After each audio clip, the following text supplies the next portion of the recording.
good evening, and you're very, very welcome to our newest episode of the Mighty Mini Podcast. I know some people like to run listening to the podcast, and some people like to drive, and some people like to lie back and relax. Wherever you are listening to this, concentrate, listen, because I know you're really, really going to enjoy this guest. My guest this evening is Mr. Darren Cawley. And Darren, you're most welcome. Thank you so much for coming on the podcast. It's a great pleasure. I'm delighted to be here. Darren, I first came across you. So we have a common mutual friend in common, Jarlath O'Regan, brilliant comedian. And if you want to hear how podcasts really should be doing, don't turn this one off yet, but do have a listen to Jarlath, an Irishman abroad.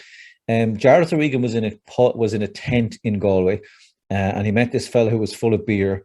And the fellow who was full of beer told him that he had heard this story about this Irish guy that carried a washing machine up Kilimanjaro. So Jarlath tells me that he got rid of your man because he must have been drunk because he was talking rubbish. And the next morning in the hotel in Galway, he Googled the story, Irish man climbs Kilimanjaro washing machine, and found out it was true. Found out that I wasn't a fiction of his imagination or his drunk friend's imagination, rang me and came on An Irishman Abroad. So I followed An Irishman Abroad since and listened to it.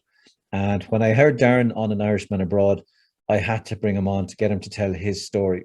So just a little bit of backstory is, if you follow Jarlath O'Regan as a comedian, his last live show, I think, was brilliantly called Organ Freeman, because he had donated his kidney to, I believe, his brother.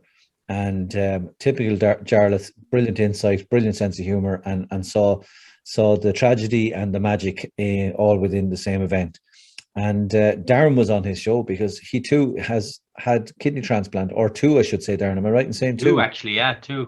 Two. Darren, tell us a little bit about your background. Tell us how you ended up on Jarlath's show. Okay, well, I like you, a random story. I ended up on the show through a mutual friend that me and Jarlath have, a guy named James Nolan, another fascinating guy. And we met through what's called the Transplant Games, or as my friends like to call them, the spare parts Olympics. So we have a good laugh about that. But I was always into sport. I did boxing, rugby, Gaelic, soccer, handball, racquetball when I was young. Very sporty family. And well, having four sisters, I suppose I took any opportunity to get out of the house. I think that was the goal there. I hope they're not listening to this. Hopefully they will be listening to this, for you. But we were a very sporty family. And when I went to college, I went to England and I decided to do a degree in sports and fitness studies in the University of Bedfordshire. And I loved it. Unfortunately, I started to get headaches in my second year, and then my vision started to go bad. Now, the vision was a problem because we set up a GAA team in the University of Bedfordshire. And so I was big into the Gaelic. And one day I went to catch the ball, I missed it, and it whacked me in the face. And out of sheer embarrassment, I went to the college doctor because, a real West of Ireland attitude, never go near a doctor unless you're dying or a leg is hanging off. Yeah. But things were bad. So I went to the doctor, who assumed I was trying to get out of my exams. And she assumed correctly I was trying to get out of my exams. But I couldn't read or see properly and was getting these awful headaches. So the doctor brushed me aside, told me to see an optician. Optician brought me into the hospital, sent me straight to the hospital. And they did a load of tests. Someone took my blood pressure and it was off the charts. It was really, really high. And I was moved to a specialist area and all the tests were done. My mother was flown back from Ireland because they wanted a next of kin there because they thought I was at very high risk of having a stroke, which wouldn't have been good. Yeah. And they told me, we're very sorry, you've got chronic end-stage renal failure. And of course, that didn't worry me too much because I never even heard of any of them words before. And they said, your kidneys have failed. And obviously my mother started bawling, crying. And I just looked at them and said, am I going to die? And said, no, not at all. You'll end up on something called dialysis. And so very soon after that, I started dialysis. So that's the brief story, in that I went from a healthy sports and fitness study student to someone with kidney failure in less than 10 days. So it was an enormous shock. Yeah, it's funny. It's when you hear next of kin, things aren't good, And I was just thinking there, I remember a couple of years ago in something the matter when my poor mum was dying from breast cancer, and one of the nurses was chatting to me and she said to me, the right time to go to the doctor is when you're not sick. Yeah. And I said, what do you mean? And she goes, when you go and they find something seriously wrong, you're in real trouble. The trick, she said, for long life and to stay out of here is go when you're feeling fine, get the bloods done, get the prostate checked if you're a man our age, get your mammogram, go and do the things early so that you can protect yourself. It's very sad in that what we have is we really have a disease care system that it waits for you to get sick and then we treat you fantastically. Yeah. Whereas prevention is what we need across all fronts when it comes to healthcare. Yeah, I think so. Mental health and our physical health. And I think I could be wrong. I'm no expert in medical systems, but I'd imagine it's way more cost effective to help people to maintain health than to recover health when you're ill, you know. Yeah. But my physio, Des O'Mara, if you're listening to this, Des was one of the brilliant physios that worked with us when we did our trip from Belfast to Waterford. And remember, Des said to me one day, Irish people are great at stretching. And I looked at him and I said, Jesus, maybe he has a different view of it. I said, I wouldn't agree with you there, Des. He said, oh God, yeah. He said, when they're injured, the best in the world, he said, they'll be stretching and rolling in bags of ice and they'll be twisting and pulling. He said, but only when they're injured. And as soon as they get healthy again, if I could throw it in the bag. Darren, I saw, in preparation for tonight's podcast, and I'd recommend anyone who's interested to go and read some of your blogs or check you out on your website. There's a photograph of you getting dialysis, and God, it frightened the life out of me. If people contrast you now on screen and you allegedly a 20-year-old, you looked 100 years old. You looked like, yellowy looking, and yeah, eyes were all yellow and skinny. We're very skinny. What is dialysis? What's involved, and what does it feel like? Well, for me, it was hemodialysis, which meant every 2 days I sort of visited my kidneys in the hospital. So they had a big machine there. They attached my 2 big needles into my arm. Now, you mightn't see this too clearly on screen, but I have this lovely big vein running through my arm. Okay, and they would put one big fat I would needle say for anyone listening to this on their on Spotify or the podcast, I'm going to say somewhere between a white pudding and a large sausage. Would that be accurate? And going from elbow to wrist of a vein. It's a natural vein. They attach the artery and the vein together. Right. And the power and pressure from the artery made the vein grow larger. Wow. So the reason being, when they put in these needles, now these are big needles. Yeah. One needle, the blood would come out of that needle at high speed into this machine where to go through all this filtration system to clean the toxins and waste products out of my body and back in the other needle. And the reason for that is when they take out the needles after about 20 minutes waiting for the kind of cut to stop bleeding, a natural scab forms. So I don't have a tube or a line coming out of me like other forms of dialysis. So that dialysis it does the work of the kidney. It removes fluid and it removes all the waste products, urea, salt, potassium, phosphate, all these things that are dangerous in excess. And I've done dialysis a lot, 11 years in total. I did one spell, 9 years, went into hospital every 2 days. So I got to know that life pretty well. Say that again for anyone having a rough day or think things are going wrong. Just those last two numbers. The worst moment of my life was when I had my first kidney transplant removed, which meant all the pain and suffering of a transplant without the happy ending. Yeah. And then I was wheeled into the dialysis unit. And then every kind of Monday, Wednesday, Friday, I would go to hospital, Castlebar Hospital, to get treatment. And that went on for 9 years in a row. Never, ever missed one of them 2 days. God, like that's... Geez, I mean, the last few years I've been whinging lately. I hit 50, Darren. I don't know what happened. Anyone listen to this, if you're over 50, you'll get it. Anyone under 50 won't. I hit 50, I woke up, my hair fell out, my teeth fell out, my prostate fell out, my eyesight went. The whole shoot and shebang happened in a few weeks. And I think I had 5 or 6 surgeries. But like, God, it's tiny when you consider what you were going through. From a resilience point of view, I was reading there's something today, and amazing. Is it 1,800 visits you had made to hospital? Is that what accurate? We were kind of calculating it at, and that's kind of mainly dialysis. Obviously, you have to go to the doctor and get prescriptions every month, and sometimes you have other health issues, so you go to the doctor or the hospital. So, it's in excess of that throughout my life, definitely. Yeah, 1,800 easily. God, it's incredible resilience. Like, I was speaking at a conference yesterday, and someone was asking me, like, how do you go from Belfast to Waterford with a washing machine in your back? And like, I wasn't being smart, but I said to them, it's one step at a time. And they said, what do you mean? And I said, well, on the first day I had a decision to take a step forward. But on day 7, with no toenails, 2 broken feet, combustible diarrhea, you name it, I had the same decision just to go one more step. And I think for me, like, sometimes people who are struggling don't realize that the simplicity of resilience sometimes is just get through the next hour, or get through the next day, or get through one more step. Just hold on, because, things get better, Absolutely. Resilience a lot of the time can only be lived backwards. You look back and see all you've come through, what you've pushed through these horrible pain points and come out the other side. You can really, you know yourself. I know there's very little I can't go through. There's very little I can't endure, because I've endured horrible things. I could tell you some of the procedures that I've had, and they're not fun at all. They're a boy's worst nightmare. But because I've done them and got through them, I don't really have a lot to fear. People talk about fearing pain or injuries, but you just, as you say, you do one step at a time. I did one dialysis treatment at a time, and life became normal on dialysis. That was normal. Every 2 days in hospital, that was normal. A crap diet. I had a very strict diet. No going on holidays really, or it took months of planning to go away anywhere. So no stag nights, no trip to America in the summer, all that kind of stuff. I feel like I missed out on a lot in my 20s. But of course, adversity brings other gifts, and I moved away from that negative thinking. Yeah, it's funny that, I remember one of our adventures. I can't remember which one, but I was dying. I was absolutely falling apart.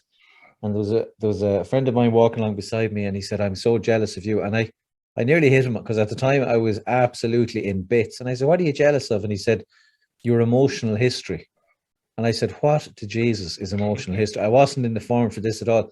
And exactly what you said. He said, a normal person will walk across the car park and twist their ankle or break their ankle, think, "Oh my God, this is a disaster." And you'll go, in the scheme of things, it's not that bad. And he was right to an extent. He was right to an extent. I'm trying to do the Mr. Hoff thing, Wim Hof, and I've managed to get myself up to the massive total of about 20 seconds in the shower without crying. Don't like cold water. I have a very nice wetsuit. I can't understand the logic. Can you tell people listen there, that about your madness in the last few months, what you did to yourself during lockdown, and how I think you're part Eskimo, never mind part transplant, part Eskimo. Well, I suppose because I've went through adversity and challenges, I kind of, you like to go through these things, because I have a transplant now for the last 10 years. It's going great. Life is good. But you still like to challenge yourself. You still want to push the boundaries a little bit. And a lot of coincidences came into play in that last year on the 1st of February, it was my birthday. Mm-hmm. A friend knocked on my door and said, "Look, I'm reading about Wim Hof, and I'd love to get into the Atlantic Ocean every day for a month." And I said, "Wow, I got that book for Christmas." I started reading it. I hate the cold. I will not get into the sea or water unless there's a sauna right beside it. So I wanted to do something. I needed a challenge, because during lockdown, everyone's mental health was tested. And I was housebound, trying to be very careful on dialysis, with the transplant, and with all the drugs I'm on. I might have been a high risk. So this is something that was health enhancing. I live near the sea, 500 meters. And I said, yeah, I'll do it. I'll do it for 10 days. Because I had the transplant 10 years on the 10th of February. So I was going to do it for the 10 days, the 10 years. It was great to kind of show appreciation for my life, my health, and also for the gift of life I received from my donor and the family who made the decision to donate their organ, their loved one's organ. So that I feel like you have to do things to show your appreciation for life, because it's not just my life. Somebody lost their life, and I benefited from that, and it's something very important to me and everybody who receives a transplant. So we got into the water, and we ended up going in every day for 100 days, and I won't lie, it was torture. It was not nice at all. I can pretend to you and say I'm some tough guy, and I love it. Yeah, but no, I love your honesty, because sometimes with people, and I know you're more and more now, you're getting into the motivational speaking business and telling your story to people, but I love honesty, because sometimes I hear people talking about the cold water experience, say, "Yeah, it's lowered my blood pressure, I'm happier, I'm calmer," and you just said it was horrible. It's all rubbish. No. Look, I was getting into the sea. I had the car running outside the car. Someone could have come and stole my car. I didn't care. I was getting into a warm car. We started off doing 1 minute a day on the 1st of February. We got up to about 8 minutes, and I used to go home shivering into bed, and we stopped that. That was stupid. We just got in and did a couple of minutes to carry out the challenge, because Some people do it. They try and do a minute an extra minute every day for 30 days. It's called Freezebury, and it's for a great charity in Galway. And we were trying that, but we couldn't do that. That was too severe. Yeah. I don't know how to do that, but it's like a lot of things. It's kind of, it feels fantastic afterwards. You know, you have to go horrible, like life for me, you know, you have to go through horrible challenges, but you look back and say, wow, I did something, I achieved something. It's good for your self-esteem and your motivation to do these type of challenges, because I always do. I I climb Croagh Patrick there, and I do things like that I don't have to do it. You know, I have a transplant and a tough life behind me in terms of health, but it's because I have them experiences, I'm thrilled that I can do these things, and that's why I do it. Yeah. Do you know, I spoke to geez, I hope he's not listening to this. I spoke to a young journalist not so long ago, and he was interviewing him, and I was telling him about challenges I do and things I set myself a challenge to do. And he said, this fella said to me, God, he said, you live your life like you're terminally ill. And I said to him, I am. And your man panicked. He was like, oh, geez, the editor never told. Look, we'll edit this out. Geez, I'm really sorry. Does your family know?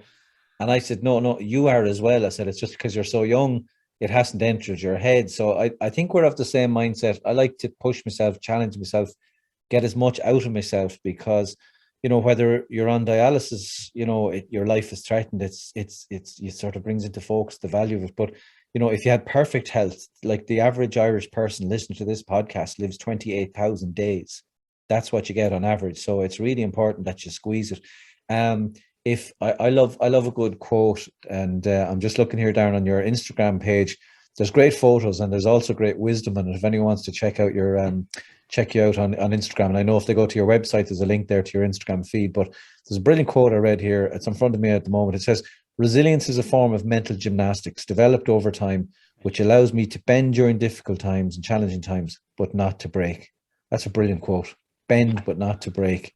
That's key. That's key. I say that a lot. One of the things I speak to is in schools, and they go through awful tough times, and there's a bravado in schools where you don't open up, you don't talk, you don't reveal. So when I go in and talk, I explain that life is like a roller coaster. It's full of ups and downs, and it's only by going through the tough times you realize that that's where resilience and coping skills come from. And for me, I know if I go through tough times, and I do, if I have a procedure in the hospital, they love saying the word procedure, and that's a nightmare to me, because it could mean anything. Yeah. And if I go through a procedure, I will hate every minute of it. I will be crying like a baby, and I just do whatever you have to do to me to make me better. You do it, and just ignore me. Yeah. Because I know I can get through anything. I can sort out my head afterwards. Just do the important stuff now. And then afterwards, I'll be okay, because I know I'll bend. I'll definitely bend during difficult times. But due to the experiences and that resilience that's built up within me, I know I won't break. There's nothing that can get the better of me. Yeah, you're after stealing the secret line off my script here, because I was listening to the news earlier, and there was awful tragic news in Ireland that Tato Park is no more, and the initial talk was a new sponsor. Now they're saying the roller coaster's come to an end. But on your website, if you know, I was reading this morning your blog about it sounds like a bizarre fun fair, but the kidney transplant roller coaster. I'm probably saying that wrong. What was your mindset in describing that or writing about that? It's a very interesting concept. Well, there's so many ways to look at life when you're on with a long-term illness, you know, with a serious illness. Is that I often tell people, if my grandfather got kidney failure at 20, like I did, he'd be dead at 21. Right. So wow. Obviously I love healthcare. Pharma companies get such a bad time, but I'm only alive because of what they do. And people forget that when they're healthy. Mm. So I have great gratitude for the healthcare team, the doctors, the nurses, the pharma, the research, all that. So there's a lot of highs you take out of things like that. Getting a transplant is an enormous high. Representing Ireland at the World Transplant and Dialysis Games, enormous highs and self-esteem and self-worth, because I'm achieving something that I thought I should be dead. So yeah. It's a roller coaster in that, because the next day, like, I would never get married, I remember at the time, to my girlfriend, because I didn't want, what happens the day after your wedding? You go back into the hospital for dialysis. You know, that's not the dream. So yeah, there's a lot of lows there too. There was a lot of stoppages, a lot of pausing in life because of my situation. So I'm so grateful because of all them things, because I'm a stronger person as a result. But it's just this constant highs, lows, highs, lows. I've had spectacular life experiences. I've great friendships. I've got brilliant memories due to having kidney failure. Like, I often think, who would I be if I didn't have it? I was a very shy, quiet guy in life, and I wonder, would I be some teacher doing PE teaching because I was doing sports? Would I be a PE teacher living in a little town in England and never come home? You know, maybe that's where my life would have went. Unfulfilled potential. Whereas now I feel, due to adversity and due to all the tough times, that I have a character and a personality that I like to share with other people. Yeah, it's fast. I'm fascinated speaking to other speakers. Like I said to my wife, I think we spoke about it off air. I said to my wife at one stage, you know, I was speaking at some company and I got paid money for it and I was really enjoying it. And I came home and I said to my wife, Jesus, why didn't I start doing this years ago? This is brilliant. And she's my rock. She's the brains of the operation. She just said to me, you couldn't have. You have to walk that journey in life. You had to go through those tough times. You had to go on those adventures to tell your story, because you know, you can't wake up and tomorrow morning and say, right, here's my story. It doesn't work like that. You have to live it. Brilliant, you know. Darren, every guest I've had on the podcast so far, they've been very varied. So if anyone's listened to this, go back and listen to the Michael Healy-Rae episode. You'll laugh your head off. And if you don't like Mary Lou MacDonald, give her a listen. She came across as a brilliant, intelligent woman. We've had hurlers, footballers, comedians, transplants, charity founders, CEOs, you name it, we've had it. And someone said to me, what's your podcast like, Enda? And I said, it's a buffet for the brain. I want people to listen to people's stories, experience different things. There's only one question I've asked everyone, which is the same question the whole way through. And God, I got in awful trouble. About 2 weeks ago, I had a guest on. I left this question out. And geez, I must have got 50 emails from people saying, you never asked the DeLorean question. So the DeLorean question is this, Darren. If we gave you a DeLorean, you know, Back to the Future, Marty McFly, and we whipped you up in a car park in Galway up to 88 miles per hour, and the flux capacitor kicked in, and we went back to a time and a place, what time and place would you select on yours? So we had some great answers. I think, do you know, actually, Jarlath's answer was one of my favorite. Jarlath refused to set any date on the clock. And I said, why? And he said, because if I went back to a particular time that I thought to be perfect, maybe if I saw it in reality, it wasn't so rosy after all. But my long wind up, my question is, what can you think of a time in your life that you said, yeah, you know, I'd like to go back to that, even to revisit it for a few hours? Yeah, I think it was my first year in college, probably my first year in college. I was in great health. I started back boxing training in England. I had massive friends. We had a great bunch of friends. And as a kind of quiet guy, I had a great community around me. And we used to go into the pub, and I remember playing pool. The jukebox, I could tell you, 125 song 3 was With or Without You, or U2, you know. A few good memories like that, watching Man United. I was a supporter at the time in a bar with all my friends, watching someone win. You know, it was just it was a spectacular time. But like that, would I change anything? I don't think I would, because like at the moment, my wife is upstairs, my 2 little boys, you know, a 3 and a 5-year-old. These are the gifts of life that I never thought I would have or see. And I'm so grateful, because I went through all the crap. I remember my mother crying when she heard we were going to have our first child, because she thought with kidney failure, I wouldn't be able to have kids, you know. But you know, it's a different operating system, I tried to explain, and all is well there. But like, you can't look backwards, as I say, because you're not going that way. But it's great to reflect now and again on the good times, but it sometimes saddens me, because you can't go back and I can't relive them, and my life went a different direction, which has proven to be a very rich and fulfilling life. Yeah, you like anything I've read or any time I've spoken to you, I get the feeling that you're very content. You seem very balanced and very content with what you have. You know, when people talk about superpowers, you know, like Spider-Man can swim, or can spin his web, or swing, or you know, whatever. Superman can fly with his cape. But I think a real superpower is gratitude. Do you know, if you're truly grateful for what you have, you're not going to be disappointed. You're not going to feel left out. You're not going to feel let down. You know, I love the simple things, like, Jesus, a bar of fries, chocolate, and tell you something, I can be in paradise, or sitting in front watching a rugby match, or you know, a simple cup of coffee and the Sunday newspapers. You can't beat it, you know. I think the thing For me, I don't know, when I look back at that, I've nearly lost everything. It refocuses everything that I have. I truly appreciate everything I have and my physical health. We go back to, I get shot by my family if I discuss it, but I don't really mind. But we'll go back to something you said about 10 minutes ago, Darren, and I went, oh, I must ask that. So if anyone wants to Google urodynamics, I had a test called urodynamics as part of my prostate removal, and I tell you something, it wouldn't be out of place in 1450. Medieval is the only way to describe what was done to me. And I said to the secretary afterwards, I now know when I had to do it before the surgery, why they didn't tell me what urodynamics is. But in terms of procedures, people love a bit of gore. They love the heart. Okay. I'm a terrible man for asking this. I was going really good. I was doing well on the empathy, and then I asked this question. But what was the worst part? Like, is there a part of the worst part that you it went, was a small, as I said, it was a small procedure. It's always the mental visual side of something rather than the actual physical pain. But after I got the transplant, now I was 9 years waiting for this transplant, so I was a happy boy.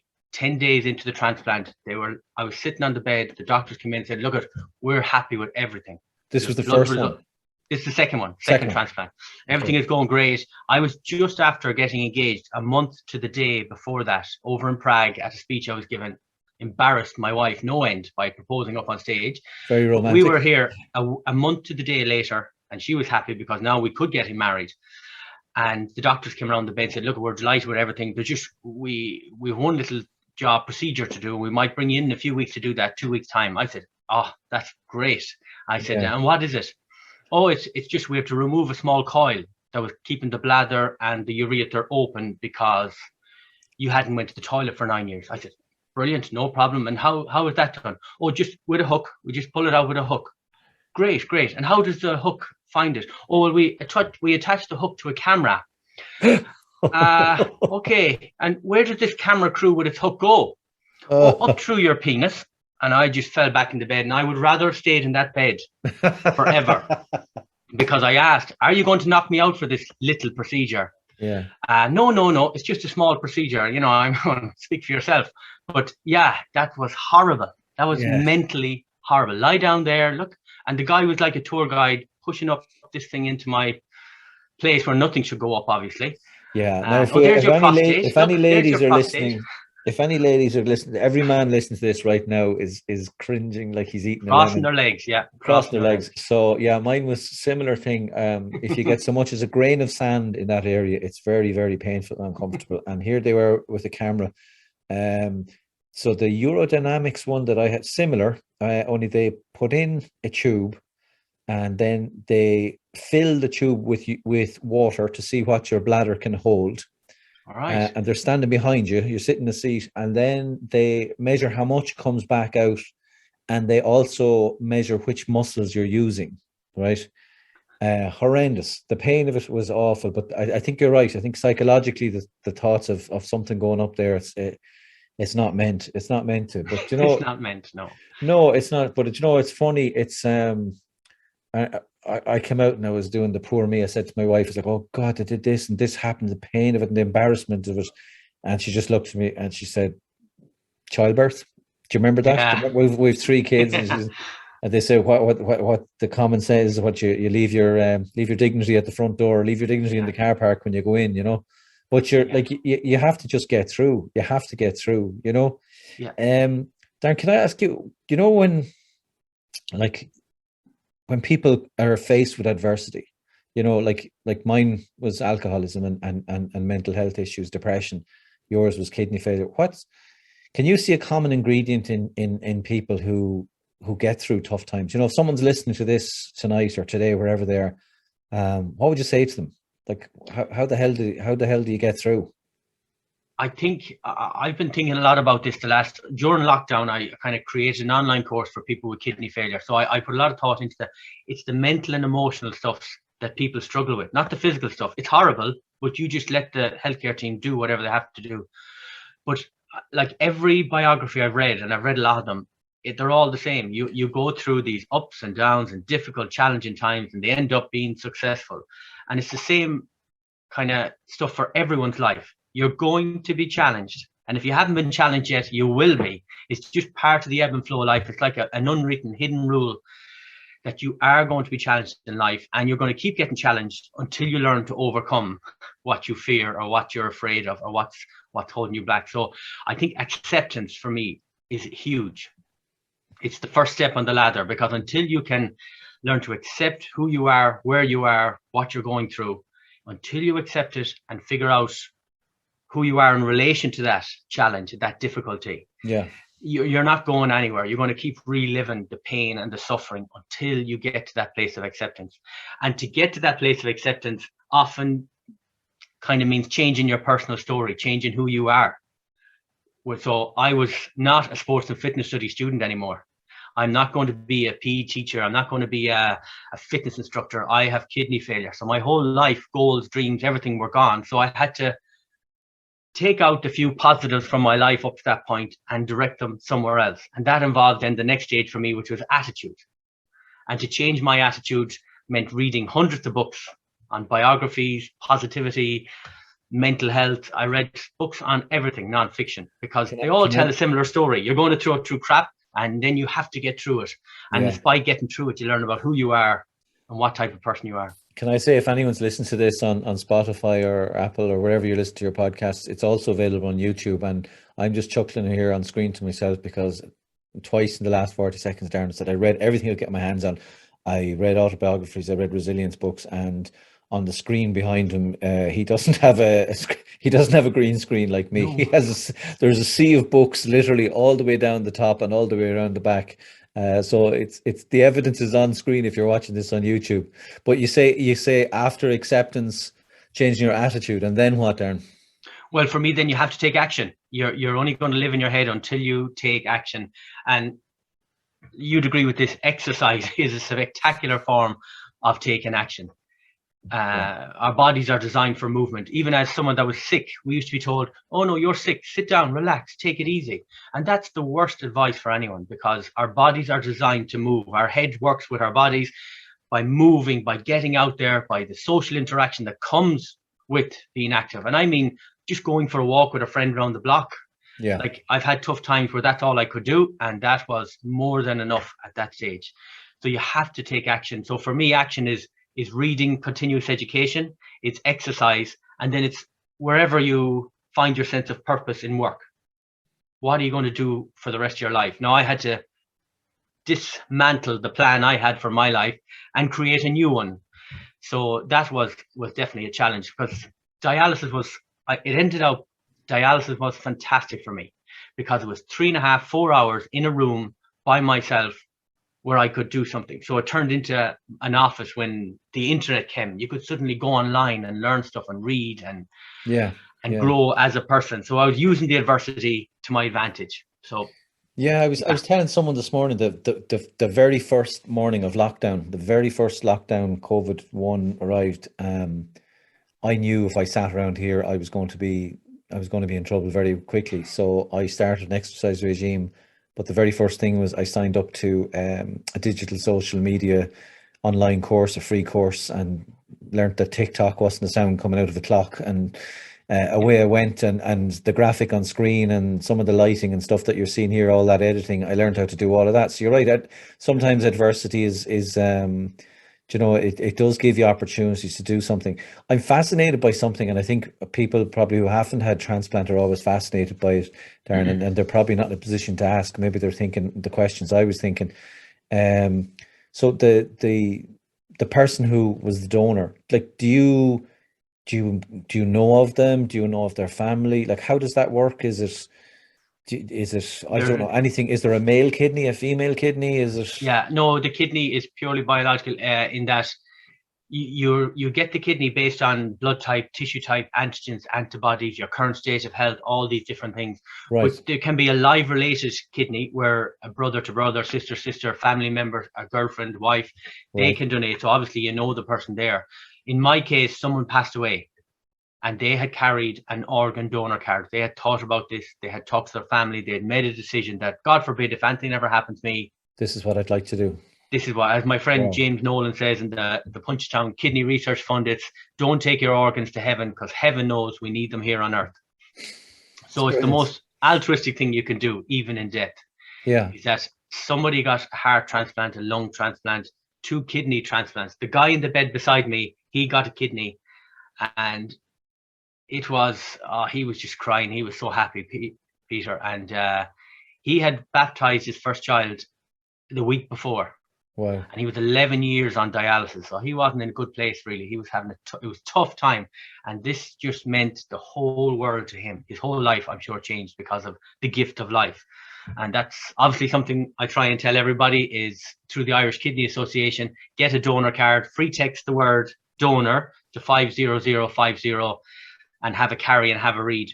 But in my case, the person had passed away. And what I did then a year later, they recommend you write a letter that goes through the the donor network, and they pass it on to the family. And it's not an easy thing to do. God, that's a hard. Your happiest time is the worst time in their entire life. You know, they've lost the person they love, and my family gained something immeasurable also by me getting a transplant. So it's emotionally, again a roller coaster, because you're incredibly happy, but you know you've been given this gift, and I feel there's responsibilities with it. Yeah. You know, you have to try and live a good life, a proactive life, help others, be of service, because your health and happiness is it's gifted to you by someone else. Yeah. Wow, that's amazing. I speaking of TikTok, it's a brilliant, whoever wrote the algorithm is a genius, because it's rapidly learning everything about me. So my addiction to it is increasing because it's perfect. It's showing me all the things I'm interested in. But in the last few days, obviously I've been looking up transplant and thinking about, our podcast this evening. And there was something popped up in my TikTok feed where there was a young girl had gotten a heart transplant, and the donor's father met her, and all he wanted to do was put his head on this young girl's chest to hear his daughter's heart still beating. And I just frozen watching it. It was amazing emotion, but it's the strangest thing. Probably I was thinking about it there when you were speaking. It's the ultimate joy, the ultimate value life with the ultimate sadness right at the same moment. I find that hard. It's hard to watch them things, and I always watch them because it's not too bad. With kidney failure, if my transplant fails, I go on dialysis. Whereas if you have liver failure, lung failure, heart failure, there's no dialysis machine. You either get a transplant or you don't. Yeah. I think you know what that means. Yeah. That's emotional. That's difficult. Yeah, it's fearful. It's scary to think that some people are living with that right now. I had to get a software update in my car yesterday, and I thought it was tragedy because it was €100, but it's not really. I think the small things in life we need to not worry about and not sweat. Look, Darren, the last question I'd love to ask is, how's your health? You look, anyone watching this will know the answer, but you look great. You look healthy. How are you feeling? Well, the challenges of life are very much upon me this weekend because we're potty training my 2-year-old son. So I think I don't look as good as I normally do. That's a different set of kidney issues. My different set of kidneys. I'm thick and fast in it at the moment. And it's fantastic because as someone said, you do this once, Darren, it won't happen again. Like, enjoy the experience. And that's what we're doing. We are enjoying the fun side of a little boy running around in his bottom sticking out, trying to encourage him to go to the bathroom this week. And it's fun, We get up at 5 or 6 every morning due to him. Yeah. But that's no bad thing either, so exactly. We should be getting up this time. Listen, if it's any consolation, my wife will frequently tell me that you can train a man to do anything if you keep it simple and the reward's good. We're very trainable in the end. Darren, thank you so much for coming on as a guest on the Mighty Mini podcast. I'm sure people will have no trouble finding your website. And I highly recommend they go and read some of the blogs you've written on the website, because I certainly found them inspirational and motivational. Or check you out on Instagram. Or if you're looking for a speaker for your event, what a story and brilliantly told. Darren, thank you so much. A pleasure.